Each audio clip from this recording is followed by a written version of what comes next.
এই যে আজকে গরুর মাংস রান্না করব। আর এদিকে ভাত চড়িয়ে দিয়েছি। এই যে ময় মশলা সব দেওয়া হয়ে গেছে। এখন আমি চুলা ধরিয়ে দেব। যখন কষাবো সব ময় মশলা দেওয়া হয়ে গেছে।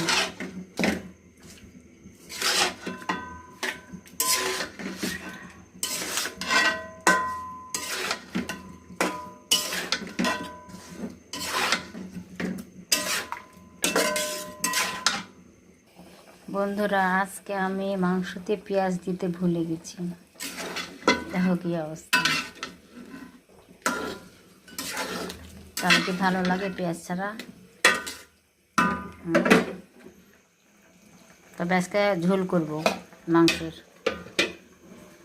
তো হয়ে গেছে মাংস। পেঁয়াজ ছাড়া মাংস রান্না করেছি আজকে।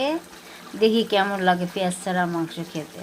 তো কুরবানি ঈদের দিন আমি পেঁয়াজ ছাড়া মাংস রান্না করেছিলাম, খুব টেস্টি হয়েছিল। তো কুরবানি ঈদের মতন হবে না, যেহেতু ঈদের মাংসটা একদিনে খুব ভালো লাগে, টেস্টি খেতে। তো যাই হোক, আজকে এভাবে রান্না করে খাবো। দেখতে থাকুন। এই যে মা মেয়ের জন্য ভাত বেড়ে নিলাম। এটা আমার মেয়ের, এটা আমার। এই যে 2টা প্লেট একসাথে ভাত বেড়ে নিলাম। তো এখন খাবো পেঁয়াজ ছাড়া। দেখি মাংস কেমন লাগে খেতে।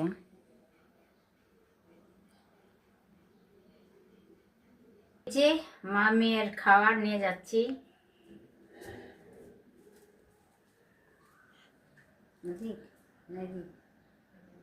টেবিলে দিই।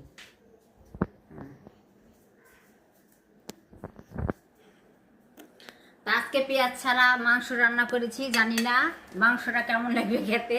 আমি কুরবানি ঈদের দিনও তাই করেছি, পেঁয়াজ ছাড়া মাংস রান্না করেছি কুরবানি ঈদে। কিন্তু কুরবানির এত মজা হয়েছিল, তো আজকে এই ভুলটাই করেছি যে পেঁয়াজ ছাড়া মাংস, শুধু আদা রসুন দিয়েছি আর পেঁয়াজ টেয়াজ কিছু দিইনি। তাহলে কেমন লাগবে বলেন তো? তা দেখেন এই যে মাংস, মা মেয়ের খাবার। তা আজকে আল্লাহ হাফেজ। আর আপনারা চলে আসেন আমাদের সাথে খেতে।